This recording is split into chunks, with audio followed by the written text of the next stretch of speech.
L'éveil des femmes, l'éveil du monde. Le titre de l'œuvre publiée ce 25 octobre est tout aussi évocateur que la sélection de femmes d'impact, piliers du livre. Un aperçu de l'œuvre a été présenté au public par Madame Elawama Mara, socio-anthropologue. Ce livre, il est plus qu'un ouvrage. C'est un voyage à travers les âges, les combats et les espoirs féminins. De l'Antiquité à nos jours, Yves Pépédé revisite l'histoire. Dans ce livre, il démontre les stéréotypes et il fait entendre les voix trop longtemps étouffées des femmes africaines et du monde. Une centaine de femmes sélectionnées sur la base de leur parcours, de leurs actions dans divers domaines pour un Bénin où le bien-être et la solidarité côtoient l'excellence. Je pense que les femmes, en s'aimant profondément, nous allons réussir ce combat que M. Pépédé nous amène à faire, c'est celui d'éveiller le monde.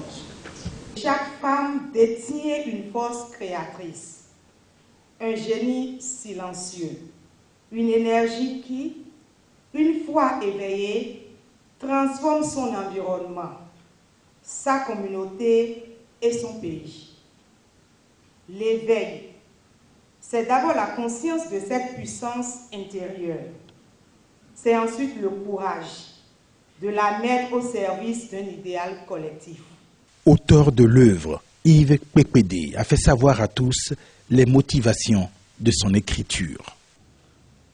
Il n'y a pas une seule femme dans ce document qui n'a pas été extraordinaire, qui ne représente pas un modèle pour la jeunesse. Marraine du lancement, mais aussi préfacière du livre, Madame Claudine Afiavi Prudencio a été distinguée au cours de ce lancement.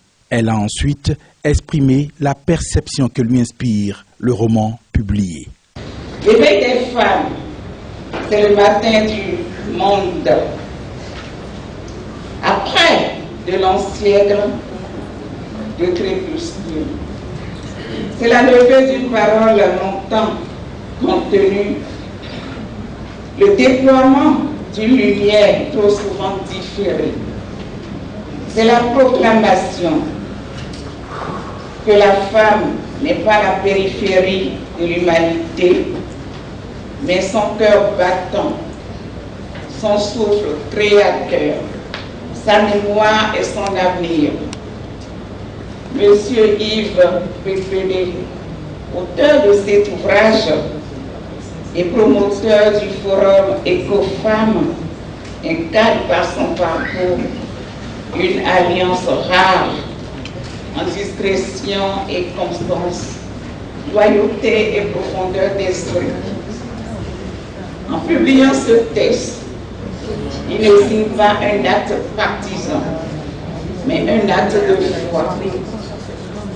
Foi dans la pensée, foi dans la dignité humaine, foi dans la femme. Une vente à l'américaine a ensuite laissé place à la remise de l'œuvre à chaque icône du livre par la marraine.